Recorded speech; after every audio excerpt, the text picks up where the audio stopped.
Welcome to the All You Can podcast, the podcast that provides a platform for those doing all they can in today's world. And today, we have a good friend of mine, but needless to say, moderator, dad, founder, just great community organizer, dear friend of mine, uncle to my kids. I could go on and on and on. Founder of a great entity that goes and bases off of education, amongst many other things, amongst our black and brown children. But I can go on for hours about this young man, but I'll let him go in on himself. Without further ado, Mr. Corey Dupree. Corey, what's going on, man? Man, we get a drum roll.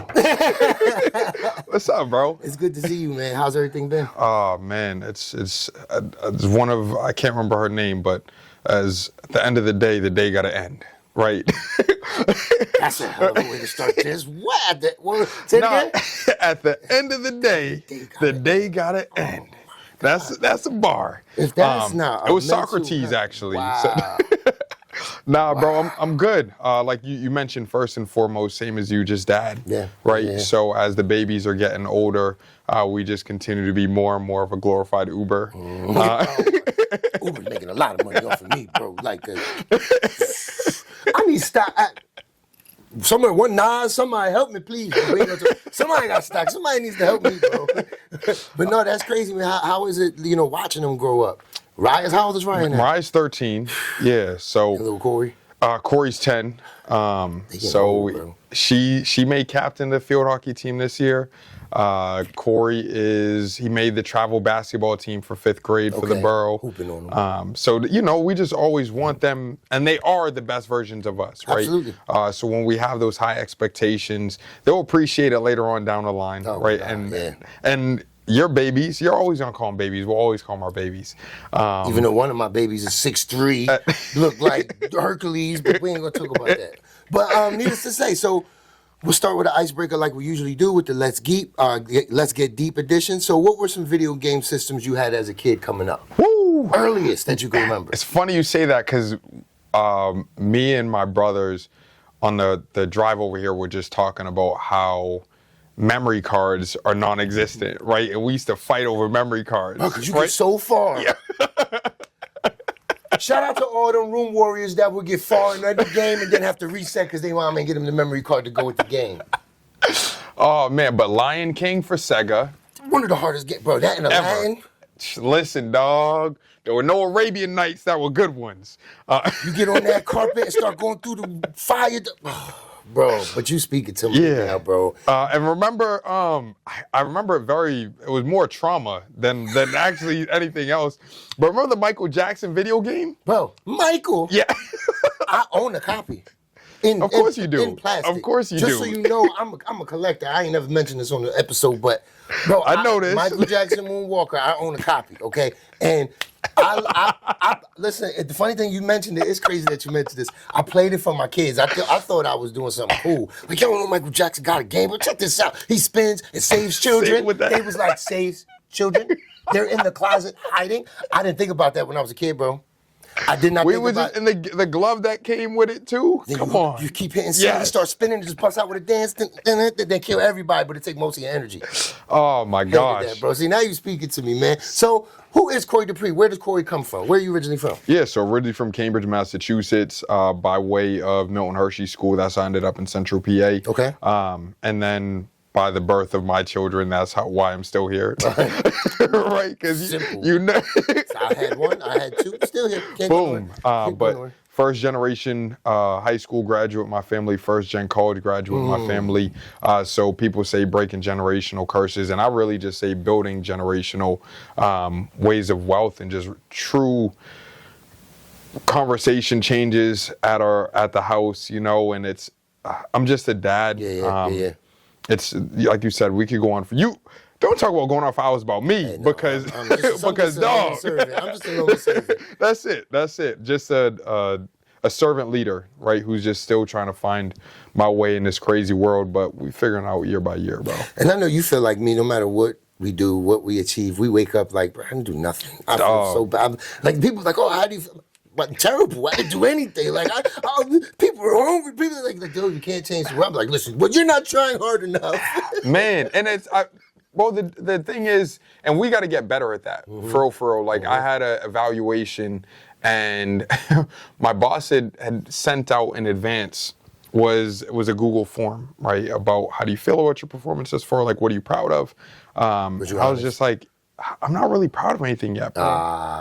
Right, and that's real. I've been in this role with this job, which we'll talk about, for 5 months, and I've done like some really dope things. Like I just held our second annual Youth Leadership Summit, which I executed from start. But this is what we do in our sleep, bro. Right, so it's just like I need more. So I don't know what that sense of pride is going to be, but I'll know it when I see it, right? And I think that there are some things that are coming down the pipeline to where I'll be able to reflect and be like, damn, like I'm proud of that. Like that happened. That actually happened. Yeah. Wow, man. That you just said a mouthful, man. So you touched lightly on where you went to school. You want to go a little more in depth on Milton Hershey and then going up to Penn State? Yes. Yeah. So I went to Milton Hershey for high school. So I was there from 9th through 12th grade. Okay. It was an interesting experience because a lot of those kids have been there since like kindergarten, first grade, where they're considered lifers, like when you've been there for most of your life. But for those who don't know, Milton Hershey is for individuals who live at least below a certain threshold with the poverty line. So in adulthood, I actually was able to find like one of my grandmom's annual like tax returns. And I saw the amount that she made. And at times there were like 9, 10, 11 people living in our house. And my grandma was the breadwinner, right? So it's just like, there's no way on God's green earth I can sit here and say, like, I would be able to go ahead and do that, right? So I ended up in Milton Hershey after in high school. My grandma gave us the option. She was on dialysis. She had debilitating health, was finally able to get a transplant while we were in school. And there were some things that she was able to go ahead and kind of excel in life and kind of have that time instead of being a grandma, right, to grown or young adult men. So my Milton Hershey experience was dope. Made some lifelong bonds. It's where I met Corey and Mariah's mom, Janessa, obviously. So from there, attended Penn State. Oh, yeah, met at Milton Hershey. Oh, yeah. Okay. Don't okay me. Okay. Was you sneaking out? You was getting demerits, she was with somebody else. She's older than me. All right. She was getting demerits. No. Shout out to Janessa. Shout out to Janessa. You just told me. Yeah. No, we didn't connect till after I graduated. Okay.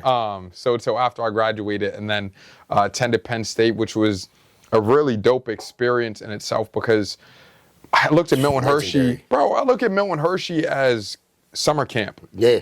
I was like, I got 4 years of this, and then I'm done. I'm out of here. And then college was similar. I had people who had never cooked a meal. Like, they had never done their own laundry. Yeah. Their parents had done all that. And I'm like, how are y'all going to be self-sustaining humans, like, in the world, right? That's so crazy. So you get to school, and it's just like a bunch of babies. Like, you can't make... What? Yo, but they're still my dogs, right? But to this day... Of course. We're some degenerates at times, but I made some mistakes like anybody. Like, hands down, I'm going to say I threw the biggest party of Penn State history, and then that's what... Hold on, did he just claim X, the movie X? That's Project X. Did he just claim Project X at Penn State? Inspo. Oh, my God. Breaking news.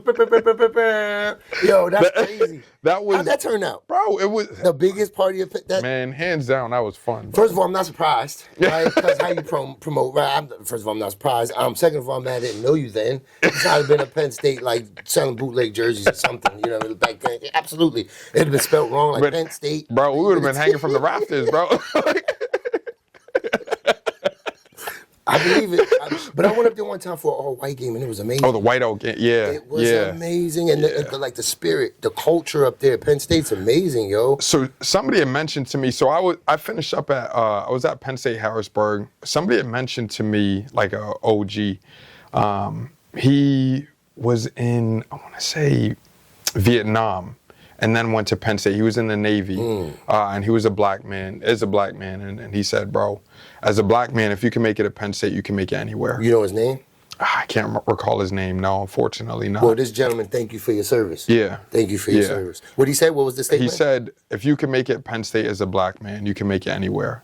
Up in the mountains, that's... Anywhere. I never even considered that frame of mind. That's crazy. Bro, it just made so much sense because Did we had to you seek encounter out community. Absolutely. Okay.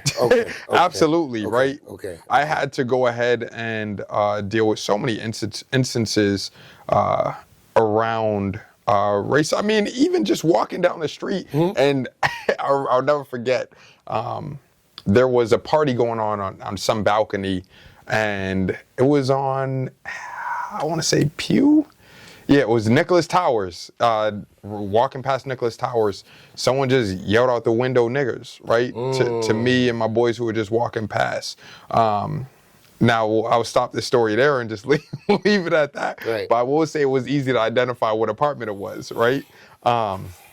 So it was a common place. So we really had to go ahead and stick together. And I wasn't in a frat. Like, that's just not my thing. I love my brothers who had pledged. But for me, I just, A, didn't have the money, or B, I felt like I could find brotherhood or wanted to see brotherhood other places. Also, my sophomore year is when I had Mariah, right? So none of that really made sense to go ahead and kind of have any time. But there were so many times where I could have just, and I had legal issues, right? There's just so much, like, where that's why I don't take any BS from anybody, because there's so many times where I could have quit, right? But nah, it didn't make any sense, right? I knew I had an objective, this diploma, which I honestly, like, I've never seen in my life. Like, I mailed to my grandma. God rest her soul. It's somewhere, right? I don't know. Never saw it. I could bootleg one of them too. In case My dog. Shout Yeah, out to that's it.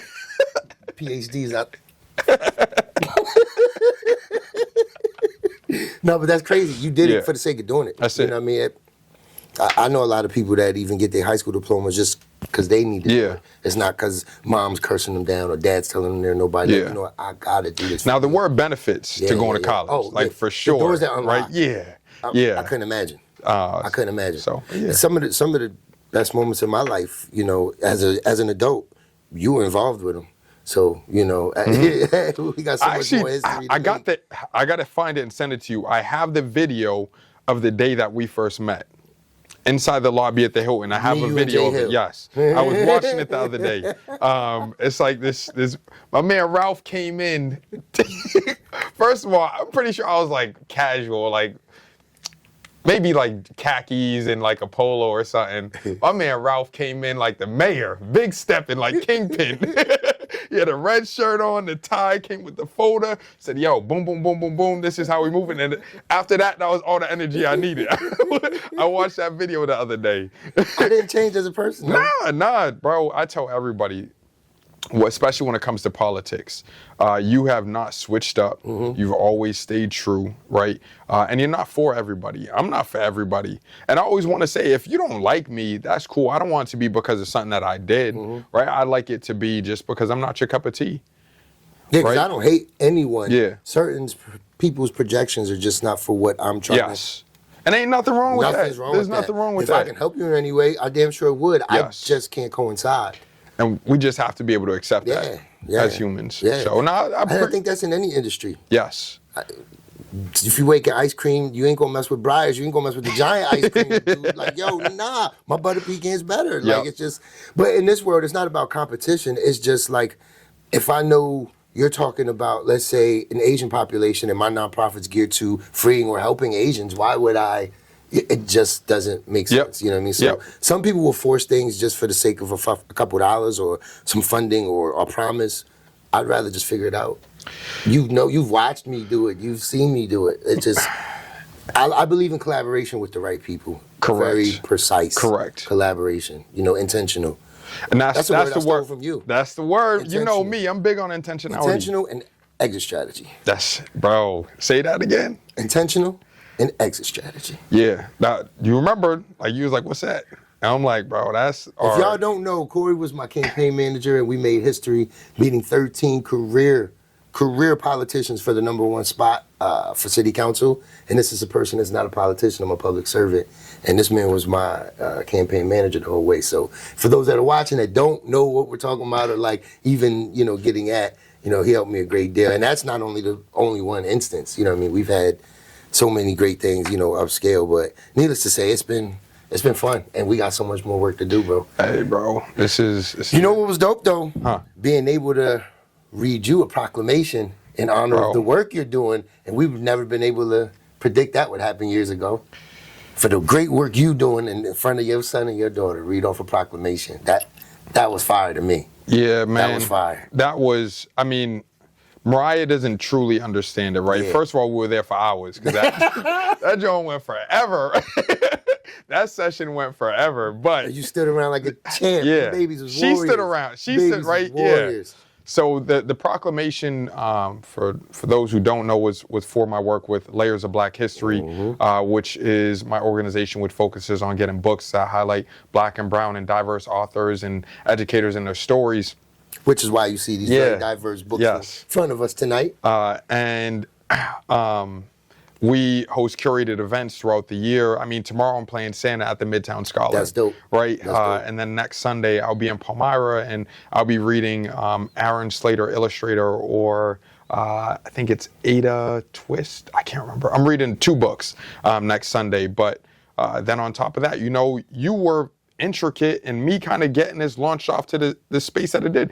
You literally said, I got these books at this warehouse, right? Load up your car, right? And that's what we did. When you came to the school first. Yes. Yeah. Yeah. Yep. Yeah. Yeah. And we still gonna do that. Yep. You taking all these, we got a box of Scholastics here, you taking with you tonight. Dog, So, my dog. The box is right there, look, Scholastic. Oh, my dog. All right, so what are some nicknames you've had throughout your life? Come on, dog. We doing this? We doing it. Oh, man. Don't say Tink Tink, because I'm going to say poor little Tink. Nah, bro. Come on. You got to keep it real, don't cap. You got to keep it real. Bro, all right. Do I get to tell the story behind it? Sure. All right. I'm afraid now. My nickname is Noodle. I know that. All right. So and the story behind it is my 2 little Milton Hershey sisters. Known them since they were born, Haley and Riley. They're twins. When they were like 3, I was over their house and they wanted me to go swimming. And I had my hair out in an afro. And I'm just like, I was about to get my hair done. Chlorine got dried out. I'm like, nah, I don't want to. I was like, come on, Corey, get in the water. I'm like, I'm so skinny, I'm going to slip down the drain like a noodle. So they thought it was the funniest thing ever, right? Lost it, right? So we, a couple months, that was it. It was actually maybe a year later. They were like, they had called me. This was back in the day when phones were plugged into speakers at parties. So my phone was plugging the aux. That was me, right? So my phone was plugged in, and I was at my boy's crib, jamming out, listening to Wiz Khalifa, vibing. Yep. And they're like, Noodle, when you coming home? Everybody in the crib heard it. It was like, Corey Noodle. It was like, Corey effing Noodle. I had homies who, after we graduated college, everybody thought that was my last name. I'm talking about professors. Yeah. My boy went to the bank. Corey Noodle, did you do your match? Yes. Yes, I'm not lying. Yes, bro. My boy went to the bank and he just, because he was depositing a check and he was like, Corey, they said there's no Corey Noodle here. Like, that is the extent to which, so. Kind of like a mafia name, too. Bro, I was in Philly. My man Corey Noodle. I was in Philly in August. Someone yells out the window, yo, Noodle. I hadn't seen my boy Colin since college, right? So, and my boss was like, Noodle. Shout out to Wu-Tang. They said that on a skit, too. Noodle. Yo, that's crazy. Is that the only name? Like that's the only one. Yep. My mom called me Pookie. I ain't get Pookie. She called me Pookie, bro. I think it was just because I was a baby with chubby cheeks. I had Seabiscuit. Then she called me Rod, and she called me Rod, because she was Mama Rod. Okay. Then there's, when I got a little older, my voice got a little deeper. All that. The Pookie gone. Yeah, that's gone. Yeah, I don't see Pookie. He inked up. I don't know what. That boy crazy. So Pookie was going, especially coming home from placement. It was. Yeah, you already know what we think of when we think of Pookie. Yeah. They're going to kill me. Help! Okay, so what is your favorite family tradition? Man, traveling. So growing up, my big mama used to take us to Cape Cod in the summer, and we used to go deep sea fishing. I don't have the our ADHD won't allow. I can't do the stationary fishing like you be doing. I'm like, nah, bro, this ain't peaceful to me. Like, I can't do it. Ooh. So this past summer, bass and make hush puppies, boy. Bro, we brought it back. Me and my brothers, all the adults, we held a draft where we drafted a kid. Like we drafted the kids.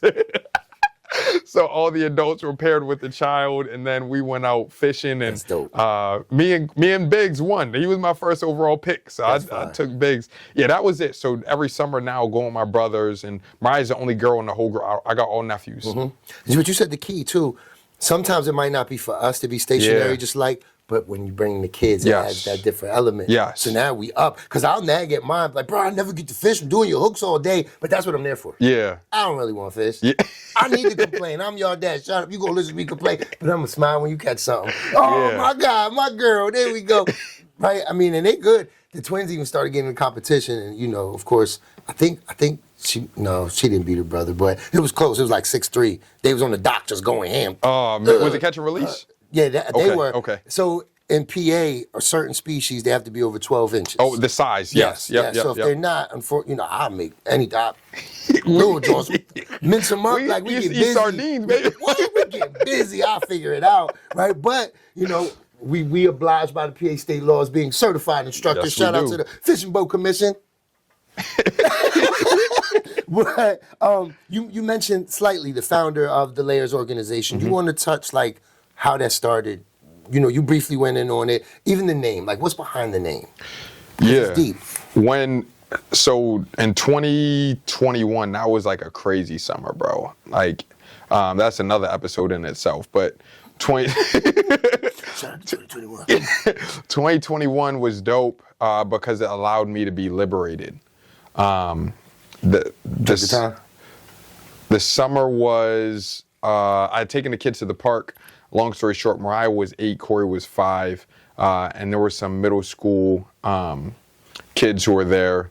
And we live in Palmyra, middle school, there were about 6 of them, they're all white. And while we were walking around, I always keep my headphones on me. So when I took my headphones on, it said something the first lap around, then the second lap around, they just yelled out niggers. Oh. Yeah, got right to business, right? And from there, it was just like, I got to do more. First, I had spoken to the kids, called them front and center, went into full dad and coach mode. You already know what time it is. I easily could have felt like wanting to drag them, right? But what example does that leave for our kids? Right. Right? So that was the genesis of it. And when sitting there thinking of the name, there are so many different layers to being black. Right? And black excellence, right? There's Afro-Latino, there's Afro-Asian, there's Caribbean, there's Black American, there's African American, there's African, there's so many different layers. Yeah. So why not celebrate them all, right? And stories are the best way to go ahead and do that. And I just know growing up, I was like reading Goosebumps, Narnia, Harry Potter, and none of them characters look like me, bro. That's deep. That's deep. Like none you didn't of them. see yourself in them stories. Nah, until 6th grade when I read James Patterson, it was Along Came a Spider. Okay. So once I read that in like 5th or 6th grade, that was when I was just the first black protagonist. But that's an adult book, right? That's not even like a children's book. Right, Obviously, there's right. Snow Day, Yeah. and things and books like that. But there was none of that for us.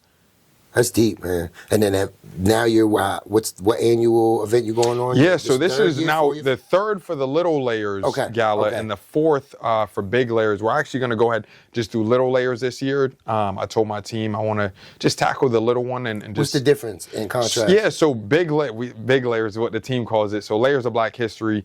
We kicked it off in October, and then I was just like, bro, let's just hold a fundraising initiative where we hosted a gala. I love galas, parties, soirees, and we had this was during COVID time, we had about 80 to about 100 people who had attended the first one, so it was sold out based off the venue standards. And the feedback was, we'd love for our kids to be able to attend. It was a 21 up event. And then the next year, we just got right to it. I was like, Mariah, Mariah and Corey were the only kids at the adult gala, she right? was a road dog. Yeah, I'm so proud of her.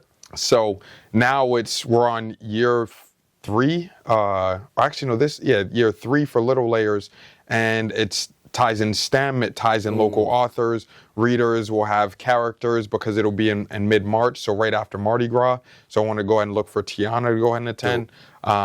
So video game stations, but just really finding ways to reinvent what networking looks like to kids and get them introduced to it. So it's for anybody age 0 to 100. Networking to kids. Yes.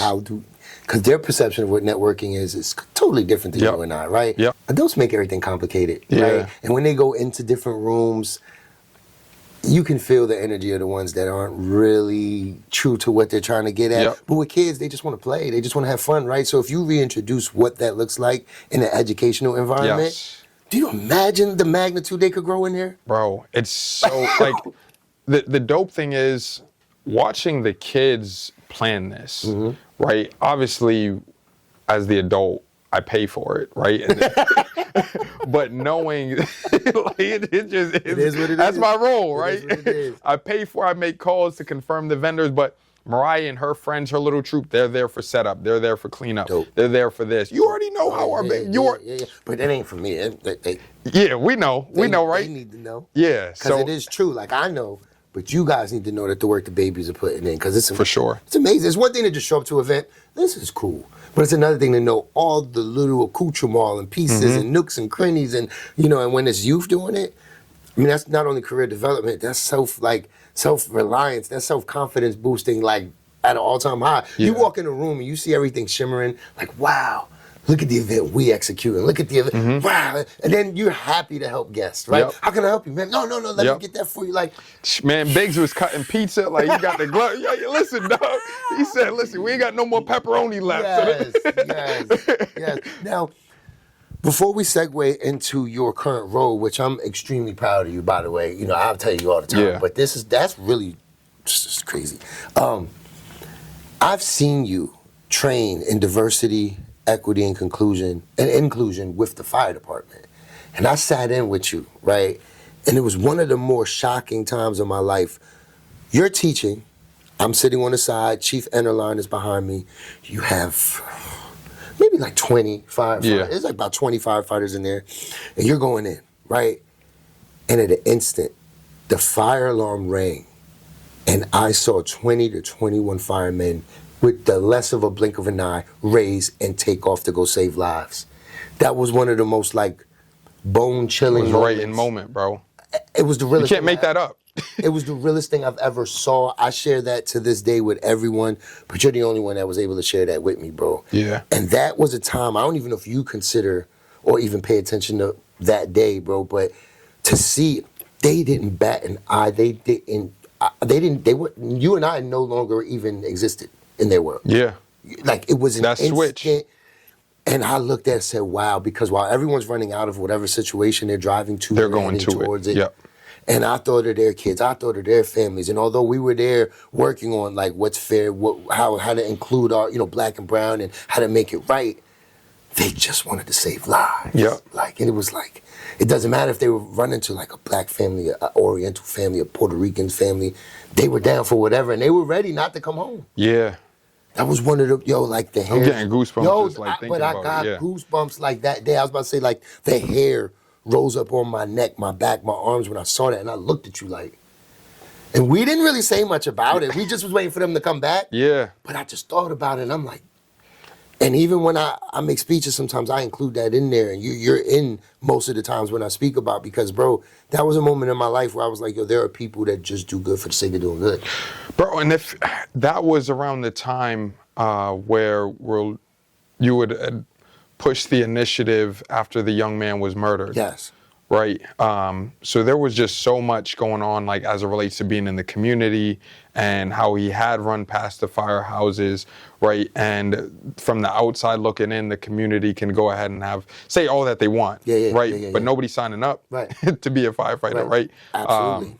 So no, that moment, I don't want to say I forgot about it, but for lack of better words, like, forgot about it. That was crazy because it cleared out instantly. And I wish I was. And we were having like a deep conversation. Deep, and I mean, they were in it. They were raising their hands. They were engaging. And at that moment, but you know what? They came right back. Yep. It was like not a false alarm, but they came right back. Yeah. Just as fast as they left. But it was just like I've never experienced it. And I mean, instant. I mean, it was less than 30 seconds. They were in those trucks going. Like, like I was like, whoa. And Chief was like, yeah. And I'm not used to it. He was drinking his mug. Yep, my boys are bad. Another day in the office. I'm like, wow. So the people that complain and they have the ability to do more, they should maybe sit at like a police station or a fire department one day and just see that.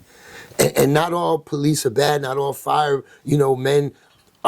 You might think they're not afraid, but trust me, they're afraid. fear keeps you grounded. Fear keeps you sharp. Fear keeps you on your toes. You know, and I speak to firemen often, and they'll say that. Like, most people think firemen are just tough guys.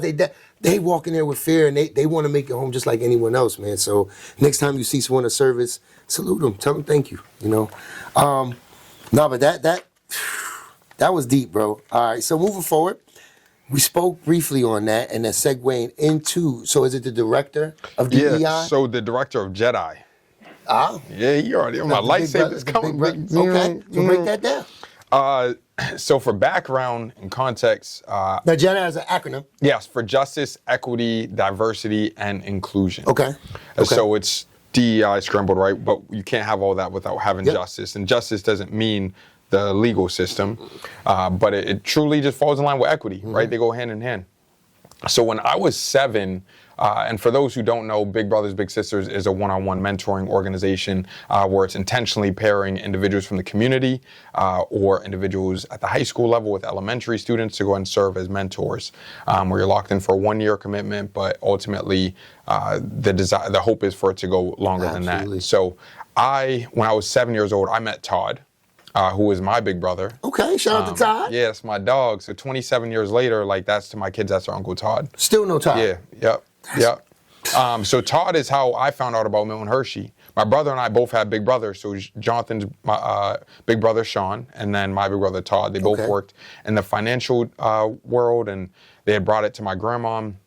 So that's how we found out about Milton Hershey. So Big Brothers, Big Sisters, this is a true full circle moment because Todd has been there unabashedly, like as a legitimate brother for me for 27 years. That's crazy. Right. And if we know anything about family, we know that, yeah, right? Dissipate. That's a word. That's a good word. So to be able to have somebody who's been there for me, like through the good, bad, and different, like through my losses, like losing my grandmom, like to my uncle, right? He has been there right by my side, judge-free, no matter what the situation is. So now in this role, as Director of Justice, Equity, Diversity, Inclusion, we serve Big Brothers Big Sisters of South Central Pennsylvania. We service 7 counties. Okay. So we have York, Adams, which were just merged and kind of brought into our family, Dauphin, Cumberland, Perry County, Lancaster, and Lebanon. Huge. Yeah. Huge. Yeah. So it's my objective is to ultimately just make sure that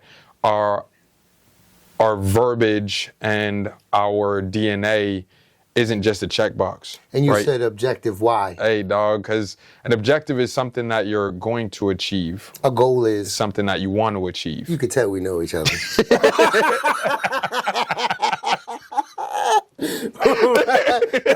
you can tell there's a bit chemistry there or something right now, bro. No, that's crazy, man. But that is something I usually tell students all the time. Like, and I always like, yo, my guy Corey told me. They'd be like, oh, that. Right? It makes sense, man. It makes too much sense, bro. It makes too much sense. So recently, no, before we leave off of that, though, the work you do at Big Brother Big Sisters is amazing. And bro, it's legitimately life-saving. Keep it up, bro. So anybody who's listening, who has interest in being a mentor, please don't hesitate to go ahead and reach out to us. I'll gladly go ahead and be of assistance, whether it's a child we service from age 7 to 18.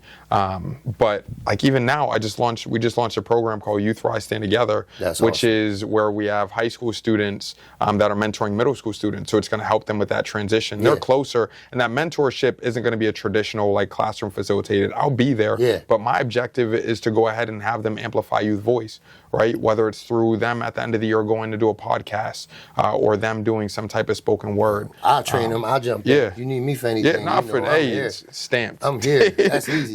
You can stamp that because they need to have great role models, great big brothers, big sisters in front of them. Like Wallow 267, he had Karate Earl. Karate Earl. I had a Karate Earl. Karate Earl, bro. He'd be at the park like, yeah. Hey, black sweatpants on, got holes in them. We're going in, right by the seals there with the sprinklers. What did Gilly say? Karate Earl, just a Vietnam vet. But yo, I think everybody had a Karate Earl in their life, bro. Yeah, I had a Karate yeah. Earl in bro, Hoboken, New Jersey, Jersey City, New Jersey. I even knew a Karate Earl up here, bro. I even knew but he was one of my good homies. Sonny Kane is Karate Earl. So, geez, when you see this, bro, Sumo is Karate Earl in the hood. Just know that. But I'd rather them be in front of great role models that for sure. actually care. We'll dig in. You know, because when we were and be young real, boys, bro. When we were young boys, I remember just seeing, you see the local fiend come out the alley with weights like, turn 15, you're 15. Like that. I grew up seeing the wrong stuff, right? Yeah. But I learned better. But they have so much potential in the Big Brother, Big Sisters program where these are business owners, entrepreneurs, married couples, like just great people that want to give back, you know. So how do they reach out if anyone's interested again? Yeah, so if you want to go ahead and reach out to me, my email address is cdupree, CDUPREE at capsbig.org. Or capbigs.org. My bad, I got to switch. All right. So here goes another question from our Let's Get Deep series. So what details, if any, do you know about the day you were born? I don't know any. I know it was a Tuesday. Oh, that's interesting. I don't even know the day of the week. Yeah. That's all that I know. I know it was a Tuesday. I don't even know if my mom was in the hospital. I think she I think she was at the crib. It just had me. Dang, that tracks. That sounds about right. Yelling at my brothers. I just got your brother, man. You gotta go do the dishes. I feel that way, but she told me it was at the hospital September 22nd, so I don't really know. But you don't remember like the weather, what time? Do you know the time you were born? It was around 4:27. Okay. Yeah. Okay. So my grandmom adopted me and my brothers when I was 4, Jonathan was 2, and Darren was 6. Okay. So anything like really before that, I have very vivid memories of like 3 years old, right? Gotcha. Obviously, you can't remember when you're born or whatever, but I have research, like that's how I know what day of the week I was born, right? And that's how I checked on the weather when I was adopted, which was in March. So it was right before. It was right before my 4th birthday. But it was overcast, and it was like 40-something degrees in March. You know what's weird? Some of the like coolest days in my life wound up being like in the rain. It rained really hard. Even the day I got my license. Like the day I found out my mom passed away, it rained like on these like intricate days in my life. It's the weirdest thing ever, bro. Man. So, needless to say though, you had touched on getting adopted. I recall having conversations with you when you spoke about this multi-mixed apartment complex you used to live in. Yeah, bro. And how that was one of the most beneficial just experiences of your life. Can you break that down for the people that don't really know Corey? So growing up, it was for the most part my grandma, my great grandma, my 3 brothers, my uncle, like an older cousin, and occasionally like off and on, more off than on at all when he wasn't incarcerated, was my biological father. Okay. And I feel like there's someone like an aunt, right? So there were times in a 3-bedroom apartment. Okay. So after, I want to say maybe like 8th grade, 9th grade, my grandmother won pretty much won the lottery. Okay. So to go ahead in the housing projects that we're moving into is like converted Marriott. Okay. So the Marriott was 2 different buildings. I believe it was a Marriott.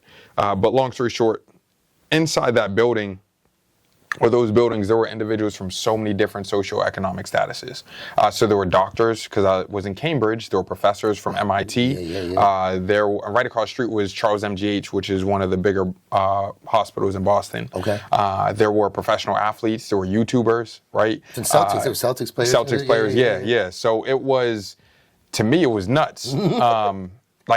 But also that was normal, right? I didn't gloat about anything. We just went about our business, right? It was just normal. That's it, right? This person didn't know that we were living on Section 8. Had no idea, right? And if I didn't know who this person was being a Celtic player, I would have no idea who that was. That's cool. They just know you the cool kid from That's upstairs. No, we weren't upstairs. Upstairs was that's how they separated us. Right? The first floor, brother man from the So some people bought how some people bought like the apartment units in there, so condos. And other people rented. Okay. So it really was a mixed development. Bro, it was That's mixed. crazy. It was in the middle. We had gardens. Downstairs were restaurants. I remember getting lit with my grandma. We go to the bar, and then we would go ahead and go to the weight room. There's a pool. It was everything that you would need to be successful. Energy was great. Energy was dope. Like the concierge, we had concierge. It makes you think, like, why can't they replicate that, across the country? There's no reason why it shouldn't be, right?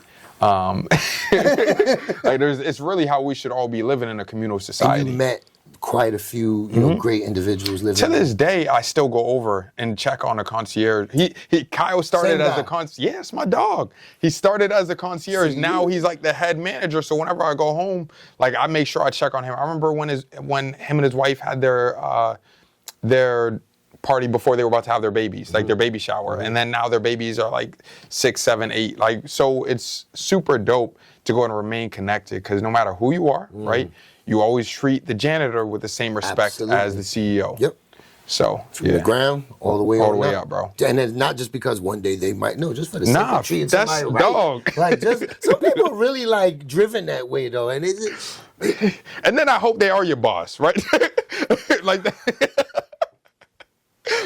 No, that's interesting, bro. So recently, is your mom still alive? Biological mom, right? Don't communicate with. My stepmom, yes. So your mom, yeah. And then you just recently lost dad. My uncle. Who was like my dad. Yeah, so in 2019, my grandma passed away, which was just like, she was out of here for COVID, right? she had to see that joint coming. 2019, that's like literally right before it came. Yeah, it was September 5th, 2019. Wow. So it was like you said, like 6 months beforehand. And that was crazy. Was she ill already? So that summer, she hadn't been eating. My grandma loved food. Like that's where I get it from. Like my grandma loved food. So knew something was wrong. I was home you know me, I'm never here. Like I would go home like every weekend to just go ahead and check up on her, grocery shop and all that.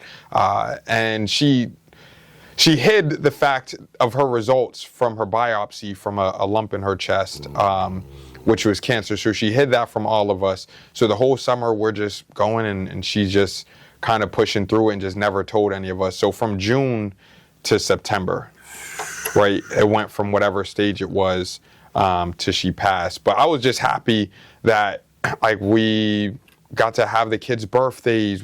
Nothing was different, right? It wasn't different. We got to go ahead and truly just live. Like even in her last moments, I can recall being in the hospital room and she couldn't talk. She was just like asleep for the most part, but then before they started the morphine drip, and she had woken, sorry, trigger warnings. But she had like woke up and like winked at me and my brother saw it. Really? Yeah.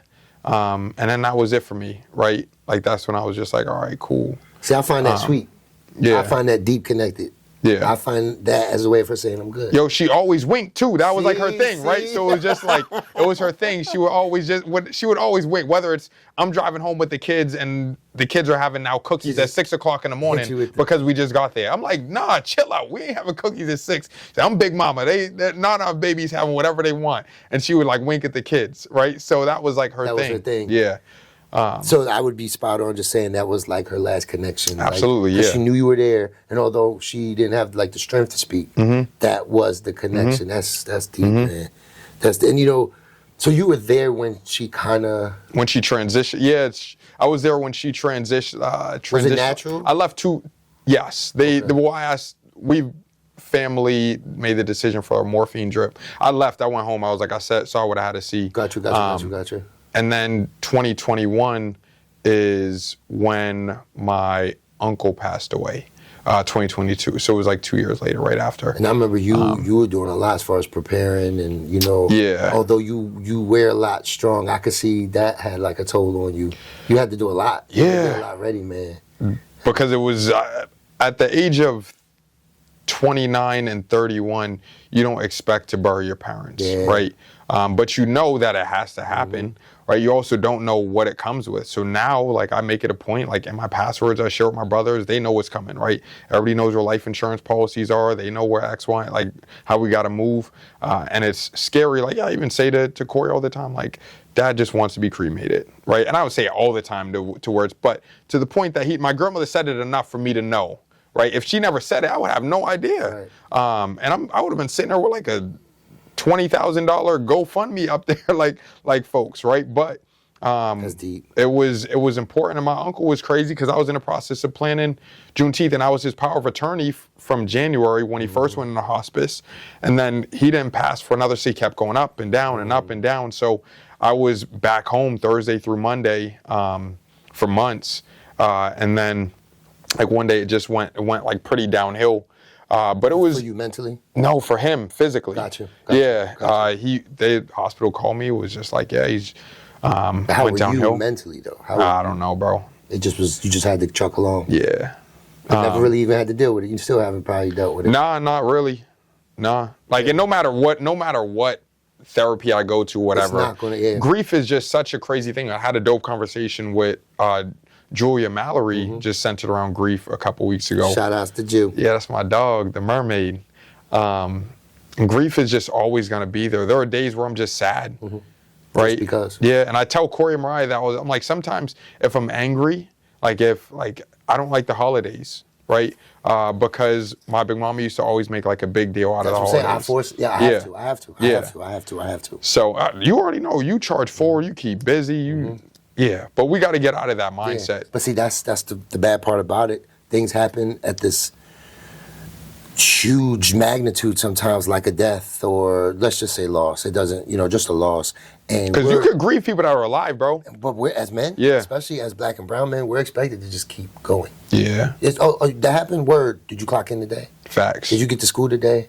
Oh, did you see your PO? Oh, it's like, can I get 2 days, please? But then when you wound up just losing it, because you're holding up to everybody else's expectations, it's like, oh, he should have took a day or something. Yeah. He should have, right? So it's like, you damned if you do, you damned if you don't. But I know for a fact, I don't get the benefit of a doubt at all. Yeah. They look at me and just think, people have told me, I've never asked if you needed help because I thought you had to figure it out. All the time, bro. Do you know what kind of statement that is to say, time, bro? Like that, it hurts. It's like, you know what? I'm glad I look that strong in front of you, but I'm crumbling behind the scenes.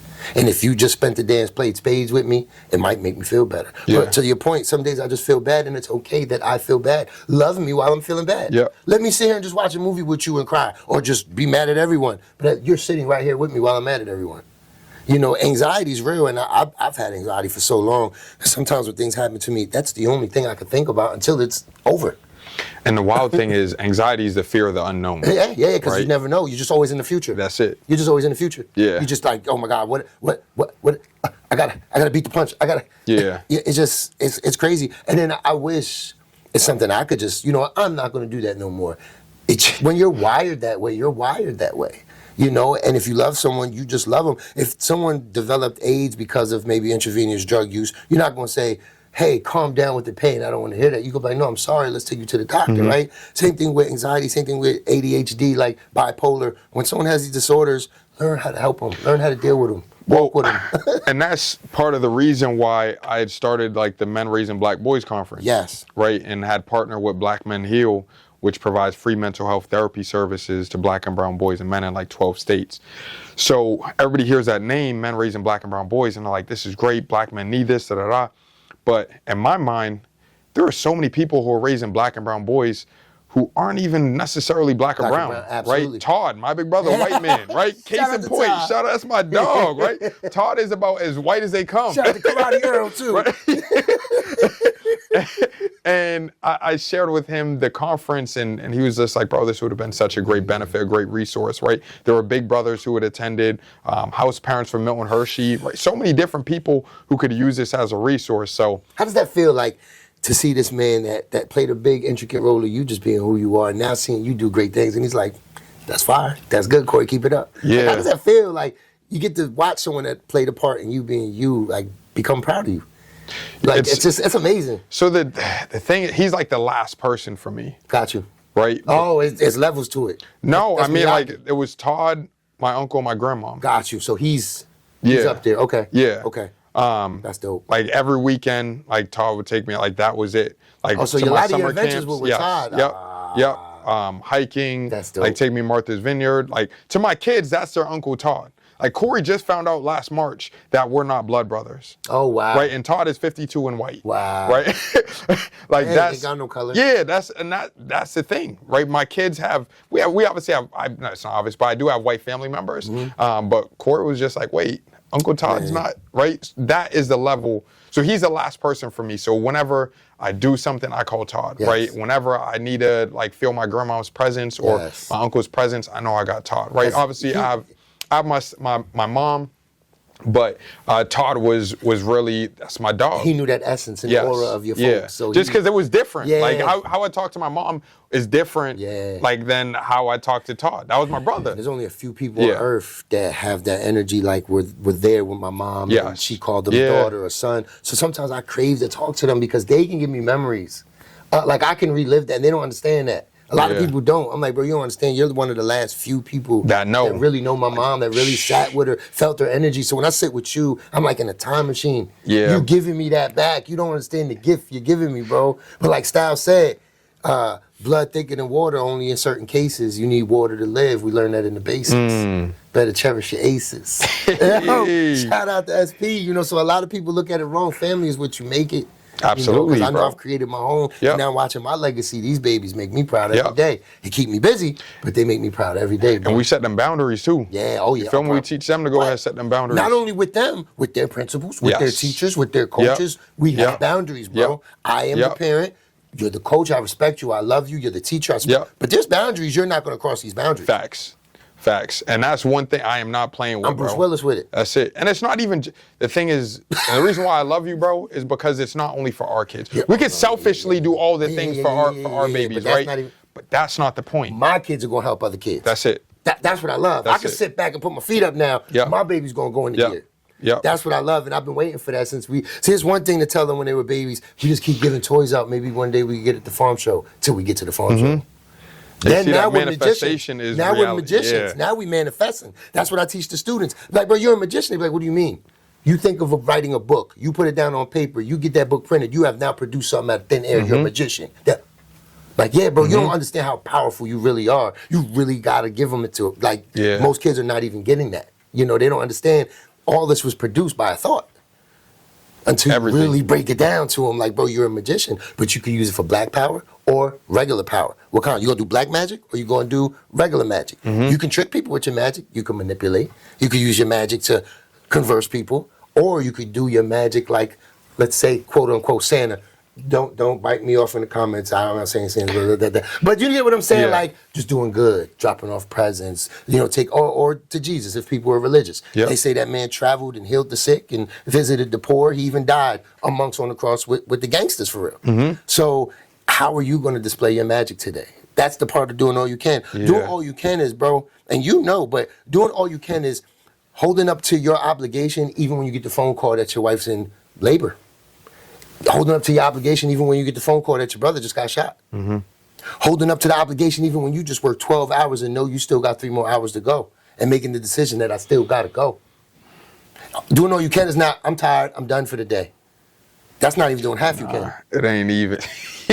And everybody asks us, we get the same question, bro. Oh, yeah. Like, how do you do everything that you do? At some point, we don't even ask, right? We all got the same 24 hours in a day, and we, as you know, the saying goes, living in the 8th, that's baby. it. It's how you do it. And then when I break it down, and I'm just like, hey, 20 minutes out of your day, just go ahead, put it into your calendar right now, and you'll just journal, right? Just manifest. That's the magic, right? You're putting that magic down from thought to paper, and then read that to yourself. With a picture of a Porsche on my wall, man. I'm trying to come up with y'all. They don't know. No, but that's true, bro. Yeah, Write it dog. down every day. That's it. Write it down. Do you do that? Yeah. I might have my notebook next to me. I do it every night. No, with bulletins. My backpack's back there. I'm big on. Right now, I'm focusing on writing my book. Okay. Right. So the big focus is putting that pen to paper to the book, to the point where I went out and got like our own personal keyboard, and now everywhere I'm at, I keep a keyboard inside my hoodie pocket, and I could just sit down and just write. But I do have a journal, and that journal is one that I got when I was in Colorado, like in 2020. That's fire. Yeah, so when you brought me back a shirt from that trip. Yeah. That's my guy, man. That's my guy, man. I can't. Speaking of which, bro. So I don't know if y'all know, it's like the beard guy. He got the dope beard. They say he's the most interesting man on the planet. That's Corey. Because every time I call him, he's like, no, I'm going to Nevada, then McCoy, I'm in Boston, and I'm going to hit around Utah. Once I get to Miami, I'm going to hit you 2 times. I'll be in Lake City, but then the West Key, Palm Beach. I'm like, bro, you did that on Tuesday? How'd you? But he really does. And it's like, I live vicariously through you. I've never been on a plane, bro. From the projects. No, I told you I've I never want to been get you on a plane, bro. Yo, I've been saying this. I say that in rooms. None of them a legislator. They're like, yeah, what's the phone? She flew. I said, flew. Bro, I drove to D.C. They look at me like I'm crazy. But like, I don't know. I just never had a reason to go. But, you know, one day I might take a flight with you or take the kids somewhere. I don't know. I just never had a reason to go, bro. What's like the most interesting place you've been to in all your travels? So I like to travel by myself. Okay. Oh, yeah. Yeah, I love to travel solo dolo. I would say Istanbul was probably like in Turkey. Yeah, that was crazy. Like, for me, my grandma loved to travel. Like, so during the summers when we were at summer camp, she was on her cruises. Like when she didn't have to get a hip replacement or whatever, she was gone. I'm not a cruise person, but I've gotten that travel bug from her. I feel like that's the You're genetic. not just going to skate past that. Granny got a hip replacement, get right on the cruise. Gee, with my aunts. Yeah, they would be out there just vibing. Shuffleboard. Me and my brother, we got kicked out of camp one year. She was on her cruise. She was like, nah, where do y'all think y'all going? Yeah. I love it. Yes, I'm gone. gone. How far is that flight? So it's, man, it was only like 8 hours, I think. It's not bad. And I had to be longer than that. I can't even remember because, first of all, the whole situation was kind of crazy. I shouldn't have been going there in the first place. I was going to Ireland for a wedding. He's doing it live. Go ahead. How'd you get to Mississippi? Go ahead. It's going to Ireland. It ended up in Istanbul. Okay, come on. They hit me and asked me if I wanted to change my flight. So that way I could have like a 2-day layover. Okay. Right, so I'm like, and just chill somewhere. All right, whatever, yeah, so why not? So I started looking on Expedia for hotels. First, I didn't even know like where Istanbul fully was, right? So I was like, let me pull out the Google Maps. And obviously I knew its location in Turkey. I have one of my homegirls who lives about 3-hour flight from Istanbul. So I was thinking maybe I might be able to go ahead and see her and her husband because she had just got married, but it just didn't work out. So I was like, I'm gonna go to the beach and I'm gonna sit there, eat food, and I'm gonna just chill, right? Food was good? Bro, listen. So I get out, and it was like New York, where they're like, you need a cab, you need a cab, you need a cab, you need a cab. Okay. And I'm like, bro. Big metro type? Yeah, no, it was all consolidated. Okay. Right? They shuffled everybody in. Into one spot. Into like one spot. But also it's the same airport that has a Gucci, that has a Louis V. Bro, it was insane. It was a mall in the airport. But that was all by the beach? It was like 20 minutes from the beach. So the driver says to me, he's like, where you want to go? I'm like, I want to go here. I'll get like a $20 hotel for the 2 days, whatever. $20 hotel? Yeah, whatever. Sure it wasn't was just hostel, me. Bro? That was a hotel. It was cheap. All right. I was good. Expedia points, bro. Expedia. So I ended up connecting with the driver. He was just like, hey, you just pay at the end. And you know us. Our antennas is up. I'm like, yo, am I going to have my kidneys? Cab driver. That's how y'all turned into. Mr. Poole. I knew it. Dog Farouche. That was my dog. You know his name, bro? Yeah, we got him on WhatsApp with my guy. Yeah, that's what I love about Corey. Corey, once you get connected, he ain't going to forget you. Bro, he ain't speak much English, but we figured it out. So I told him. Farouche, man. It's my dog. Out there on the back blocks of Istanbul. He took me out. He said, what do you want to do here? I said, I want to eat. I hustled. I changed the. No, you said it right. I negotiated the price from 150 down to 100. Okay. And he was like, what kind of currency did you pay him? It was US dollars, but it was whatever that translated to. Yes. Okay. So instead of going 20 minutes to the beach, I really want to go to the market, which was like an hour and a half, 2 hours away. So he was just like 150. I'm like, nah, bro, I got 100. So he was like, all right, cool. Got me in a Mercedes-Benz Sprinter van. I took him out to eat. Like, it was family. He's so used to just sitting in his van. I'm like, nah, bro, like, you're coming with me. traveling That was like their Black taxis. Rob or somebody. That was their cabs, That's bro. crazy. I ain't asking no questions. That's crazy. Yeah. So it was a good time, like overall. man, they caught the fish that day. They brought the truck out. They brought the cart out, asking me like what fish I like wanted. fresh fish, like fresh. For the two of us for a 5-course meal, Don't and say then we it. had like it was $188. Like, and it was like when this whole table was filled with fresh fish. Felt like a king. They were fishing over the bridge that we were eating under a bridge. Oh, that's why they I were need to be. fishing under. I'm gonna do that here. I'm gonna just. He took me to the Asian $5. side of Turkey just so I could, because I told him I want to go to the Asian continent. he showed you. He showed me around, got to meet the family, took me to like some hotel where he knew the manager. It was the palace. We stayed there for the night. Bro, I finessed my whole, I went from a Expedia hostel.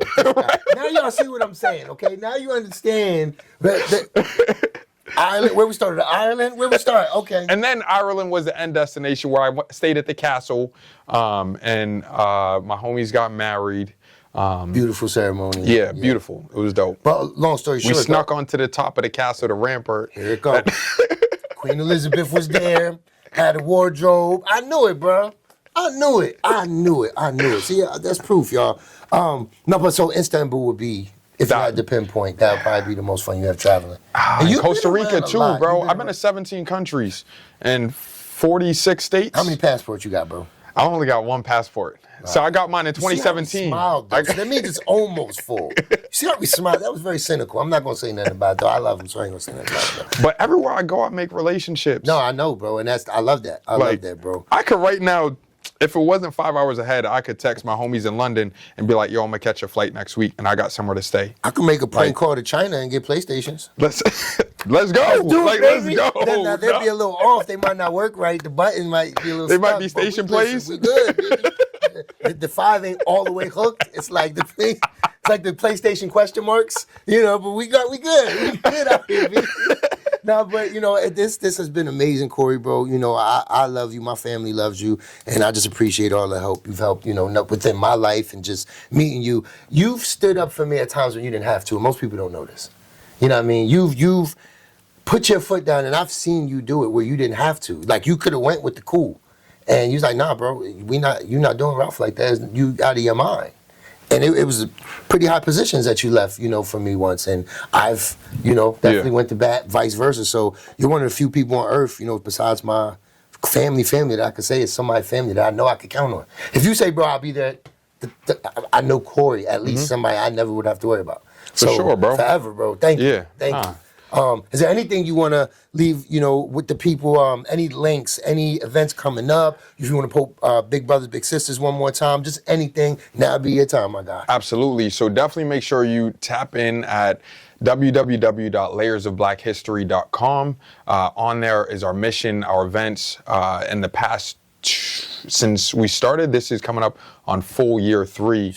We've given out over 6,000 books, wow. 6,500 books, and some of these books go to schools that don't have libraries, right? So our passion is always going to be around books that highlight Black and brown and diverse authors, but we're always accepting new or very, very gently used books that fall in line with our mission. We service age 0 to 100. As I mentioned, anybody who wants to go ahead and be a mentor for Big Brothers, Big Sisters, please go ahead and don't hesitate to reach out to me. We are Big Brothers, Big Sisters of South Central Pennsylvania. It is C. Dupree at capbigs.org. I'll gladly go ahead and look to go ahead and connect with you. We're in desperate need specifically of men of color to go ahead and serve as role models. So we see all the time, this was a crazy summer, right, for us. And still the students are looking for mentors, right? They're looking for mentorship. They just don't know how to ask.